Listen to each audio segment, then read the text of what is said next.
Hi everybody, welcome back. How are you? I've changed the setting a little bit. I've added a chair. So what do you think? Do you like it? And another thing, are my intros too long? Does it bother you that it's an avatar instead of a real person? Leave your comments down below. I want to know. So, what's the case for today? Today we are taking a look into the murder of Mackenzie Lueck, who was killed in June 2019. And this is a case of dating websites gone wrong. So, get ready and let's start. But first, let's start from the beginning.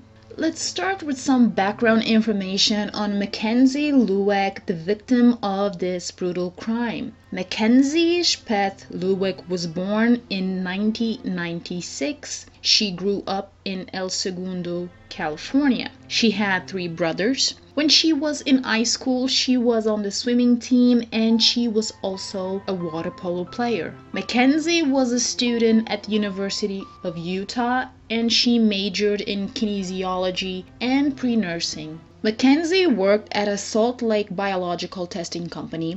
Her goal was to work in the health science field. According to Mackenzie's friends, she was good, loving, kind, and charismatic.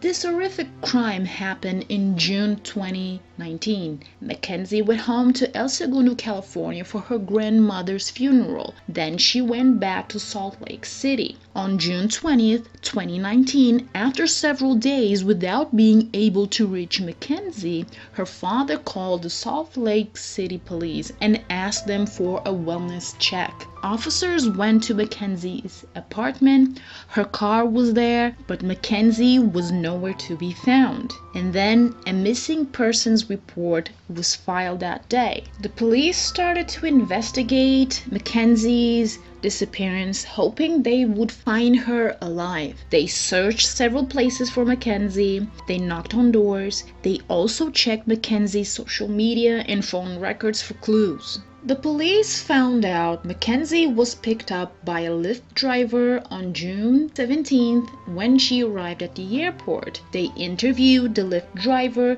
and he said he drove Mackenzie to Hatch Park in North Salt Lake. This is where she met an individual who then helped Mackenzie with her luggage and then they left in that person's car. The driver also said Mackenzie didn't seem to be in distress. Her father discovered she had been using a credit card and he didn't know she had it. And she also had a separate bank account. Officers also learned through friends and family Mackenzie was a sugar baby for a while now. She was on Tinder seeking arrangement, call her daddy websites, and they wonder if her lifestyle could have played a role in her disappearance. Mackenzie's phone records showed all communications and data used from her stopped at 3 a.m. And it also revealed Mackenzie was talking to someone prior to her disappearance, and that person was Ayoola Ajayi. Oh my god, I think I botched his name. I don't know if it's Ajayi or Ajayi, but let's move on. Ayoola Ajayi was born in Nigeria. He was on the US on a work green card. He studied computer science at Utah State University. He had some issues while he was a student there. He had issues with his visa and he faced some allegations about a stolen iPad. A few years later, he was allowed to go back after resolving his visa issues, but he didn't graduate. He was an IT worker. He was also briefly in the Army National Guard. Ayoola wrote a book called Forged Identity, which he sold on Amazon, but later on it was removed. The storyline contained 2 characters who were killed and burned. In 2014, he was investigated for assaulting a woman, but the victim didn't want to press charges. On March 10, 2018, Ayoola assaulted a woman he met on a dating app. While they were watching TV at his home, he tried to force himself on her. She tried to run away, he pinned her down, and he bit her several times. According to his ex-wife, Ayoola was very aggressive, especially when she didn't do what he wanted, and she also claimed he threatened to have her kidnapped and killed, so she cut off all communications with him. Ayoola also had some weird interests. In April 2009, he asked a contractor to build a soundproofed secret room under his porch. He also asked for a head-high hooks on the wall and a fingerprint scanner to get inside the room. The reason for the secret room was so he could hide alcohol from his girlfriend who was a Mormon. I think instincts kicked in because the contractor turned the request down. Ayoola also had a lot of cameras in his home, especially in the master room. While investigating Mackenzie's phone records, the police found that Mackenzie and Ayoola had exchanged text messages at the time her phone went off. Mackenzie sent a text to Ayoola at 2:58 a.m. on June 17, and also both Mackenzie and Ayoola's cell phone data placed him at the park at the same time, so for sure he became a person of interest and authorities wanted to question him. Detectives went to Ayoola's home. They showed him a picture of Mackenzie and he denied knowing her. They asked him if they could search his cell phone and he consented, and they found an app called Seeking Arrangement installed. They also found Mackenzie's personal phone number saved as an unnamed contact. After the police left, I think he might have felt a little bit nervous because he contacted the police and he told them he had received a text from Mackenzie's phone on June 16th. It only contained a question mark and he responded, "Seeking arrangement." Then he sent his photo and the conversation ended. Ayoola then decided to go to the police and submit to a questioning. He gave an alibi. He said the day Mackenzie disappeared, he was with his baby mama and that he and Mackenzie never met in person. He also admitted he messaged Mackenzie through an online dating site and that when she stopped responding, he thought she didn't like his race. He was very cooperative and that was it. He could leave, but things were far from over. The police obtained surveillance video of the park and it showed a sedan leaving Hatch Park after the Lyft driver. Then they compared to the car owned by Ayoola. And the car seen in the video was similar, if it's not the same, as Ayoola's car. I mean the shape, size, and appearance. With this information and with the information obtained from the data extracted from Ayoola's phone, the police got a search warrant for Ayoola's home, property, and car. Then, on June 26, 2019, while searching Ayoola's residence, property, and car, the police found charred pieces of fabric in the yard and a burned pit. There was also a burned Coach purse and Mackenzie's wallet with her ID, which was also semi-burned. A cadaver dog found evidence of human remains in the backyard. The police found a human bone. Charred muscular tissue and DNA tests proved to be Mackenzie. Part of a scalp with hair was there too, and a cell phone. They also found a small skull fragment, a rib bone. They found black clothing. The police also took from the house knives, razor blades, scissors, a stun gun, sweatpants, and a hoodie with bleach stains. They took shoes, socks with blood stains, several pieces of cut up bone. Ayoola's car had stains across the back seat and there was dirt in front of the driver's seat. Besides Ayoola's home, property, and car, the police also searched around other locations in the hopes of finding Mackenzie or other evidence. They found female clothing items pulled from out of the water and off the riverbanks along the Jordan River. They also found Mackenzie's University of Utah ID. I think at this point, the police was aware Mackenzie wasn't alive anymore, and Ayoola was the one responsible for her disappearance and possible death. And while they were interviewing other people, the police spoke to a neighbor who told them she had seen large flames and smoke coming from Ayoola's backyard. She claimed she had seen Ayoola putting gas on the fire, dragging a hose towards the fire, and making a phone call. She also said that the smell coming from that fire was something she had never smelled before. The police got the information that 1 or 2 individuals were staying at Ayoola's house because he used it as an Airbnb. They talked to both of them. One of them said he woke up, he found Ayoola outside. Ayoola was sitting on a trash can in front of his garage. Ayoola asked him if he knew how to take gas out of a vehicle, and Ayoola also told him he wanted to burn some pallets and he was tired and he was going to sleep because he had been up all night. The man actually went to purchase a gas can and filled it with gasoline. When he returned home, he went to take a shower, but when he went outside,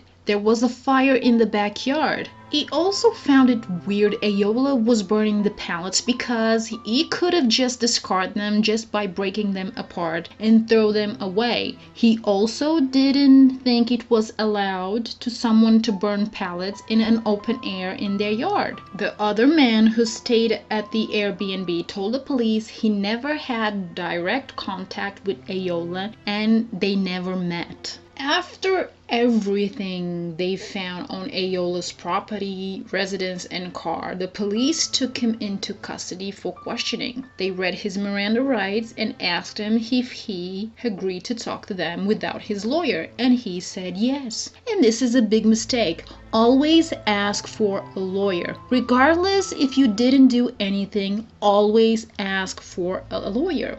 So, Ayoola was very helpful during questioning. He gave them his passwords and access to his security system. They asked him about the messages between him and Mackenzie, and he said she stopped replying after he sent her his picture. He also said they never met in person, even though video footage shows his car leaving the park the night Mackenzie disappeared. Then the detectives told him his story didn't match up to what they found on records. Ayoola was kept overnight while police was collecting evidence from his home. With all the evidence gathered and the inconsistencies in Ayoola's statements, Ayoola Ajayi was arrested on June 28, 2019. He was charged with aggravated murder, aggravated kidnapping, desecration of a body, and obstruction of justice. On July 3, 2019,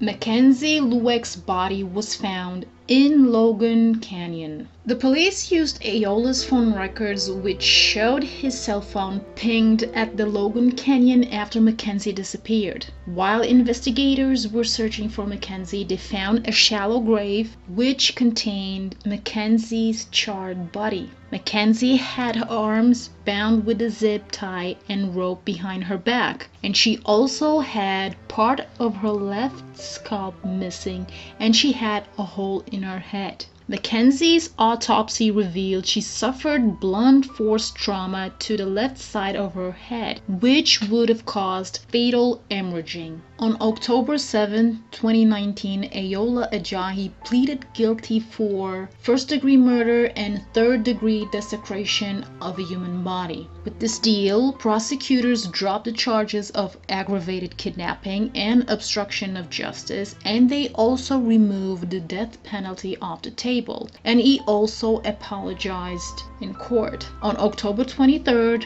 Ayoola was sentenced to life in prison without possibility of parole, plus 5 years for desecrating Mackenzie's body. While investigating Mackenzie Lueck's death, investigators found child pornography in Ayoola's computer, and in August 2019, he was charged with 19 counts of exploitation of a minor. He pleaded not guilty, and these charges were dropped after he pleaded guilty to Mackenzie's murder and the assault of another woman. After Ayoola was arrested for Mackenzie's murder, a woman came forward and Ayoola was charged with kidnapping another woman he had met on a dating app. So, as you can see, he was looking for someone to kill. So on October 7, 2020, Ayoola pleaded guilty to 1 count of second-degree forcible abuse. He was then sentenced to 1 year to 15 years in prison.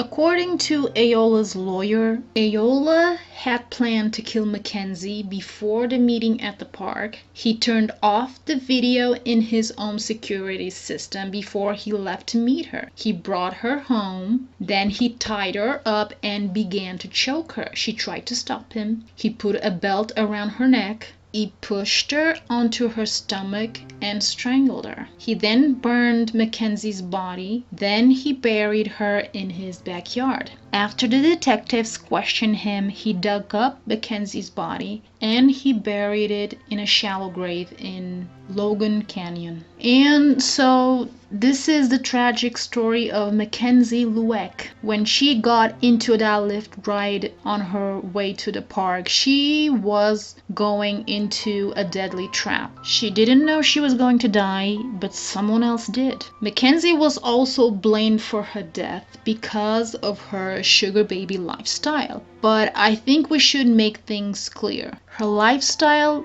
didn't kill her. It made her an easy target for sure, but Mackenzie died because Ayoola decided he was going to meet her and expire her. He chose to kill her. He made that decision. His actions led to Mackenzie's death. He made the choice to brutally kill Mackenzie and acted on it. So Mackenzie had nothing to do with it. She didn't choose to die. I don't know about you, but I think with every detail we've learned about Ayoola and his behavior towards women, I believe if he hadn't been caught, he would have killed again and again. I truly believe Ayoola Ajayi was beginning his path as a serial killer, and dating websites was his playground. Thankfully, he didn't succeed. Unfortunately, Mackenzie Lueck wasn't saved. Be careful to whom you meet online. You just never know who you are talking to. Every time you go meet someone in person that you met online,